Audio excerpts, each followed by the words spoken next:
Today's story is Georgie and the Robbers.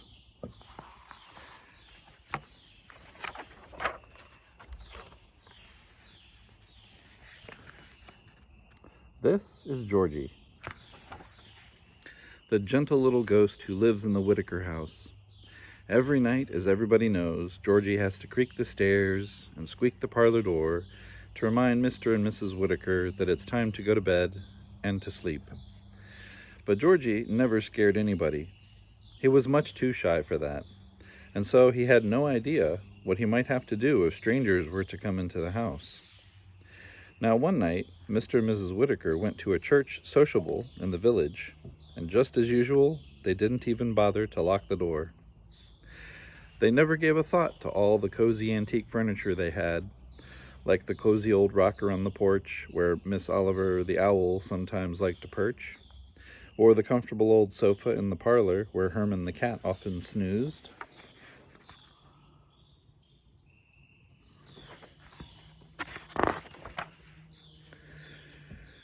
Or like all the old things that cluttered up the attic where Georgie lived.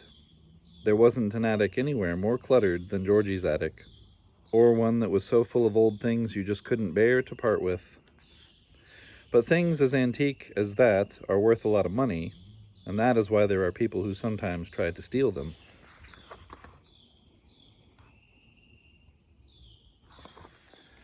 That night, after the Whitakers had left the house, two strangers came down the country road. They drove a fast truck and wore masks. They were robbers. Bum, bum, bum. I wonder what's going to happen. They took the rockers from the Whitakers' porch because they were old and antique.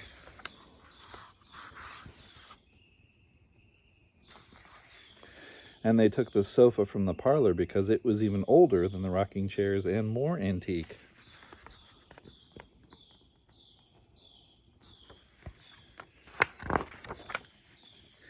But from Georgie's attic, they took everything.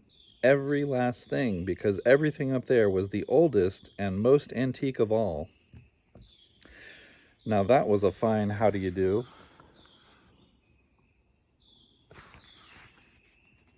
Herman ran after the truck and Georgie ran after Herman, but the robbers went so fast they would have gotten clean away if it hadn't been for Miss Oliver.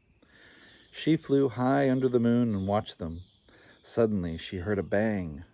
The robbers' truck had a blowout.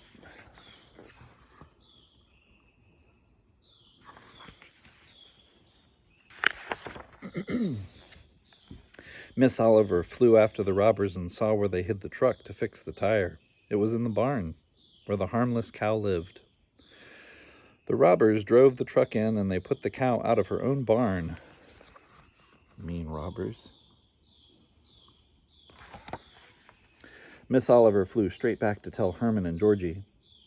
Herman decided that he had better run to the village to warn Mr. and Mrs. Whitaker and the policeman. But Georgie and Miss Oliver went to be with the cow in the meadow.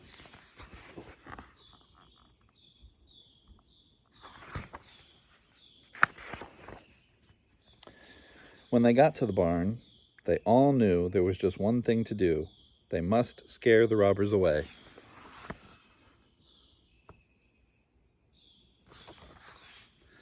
The cow couldn't scare the robbers. She was much too harmless. Miss Oliver couldn't scare the robbers.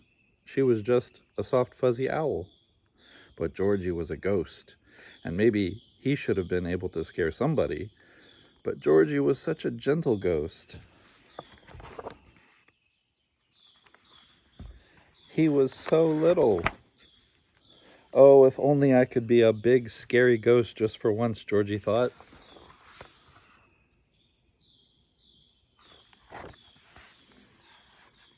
Just then a wind came and began to billow the cover that kept the hay dry on the haystack in back of the barn. And Georgie looked at the cow, and he looked at Miss Oliver, and he looked at the haystack, and although he was a very small ghost, Georgie had a very big idea.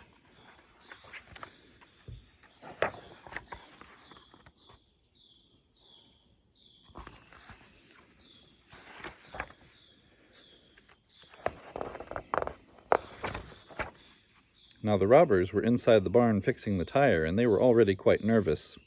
Suddenly something came to the window, and it said, "Moo!" And that bothered the robbers, although they knew it must be a cow. You think? You just kicked him out of his barn. Next, something flew under the eaves, and it said, "Woo!" And that startled the robbers, although they knew it must be an owl.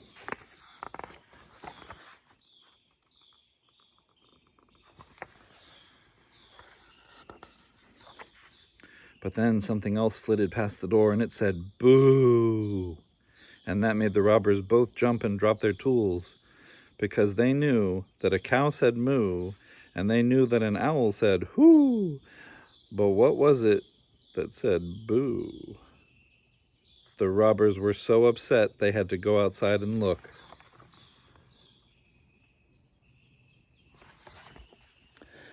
Now what they saw at the corner of the barn was the flick of a white tail. But while it made their teeth chatter, they weren't scared enough to run.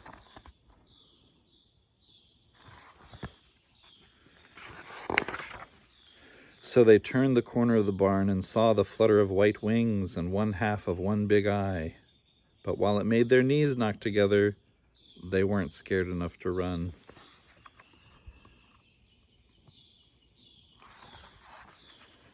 So then they tiptoed to the next corner of the barn,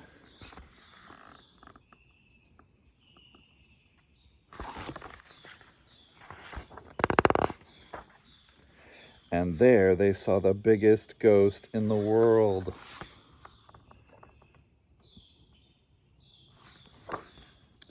That was enough to scare anybody.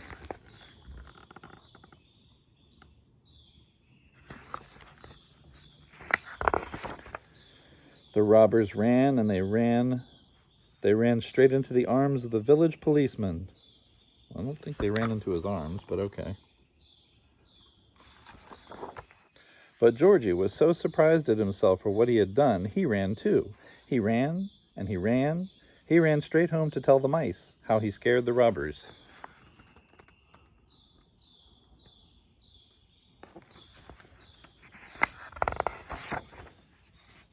That same night, the neighbors helped put the rocking chairs back on the porch and the sofa back in the parlor again.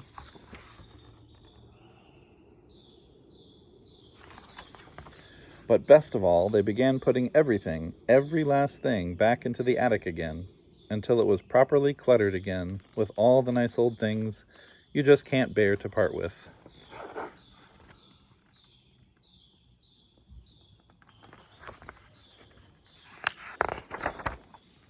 And Georgie would stand on the old trunk and show the mice what had happened at the cow barn. He showed them over and over.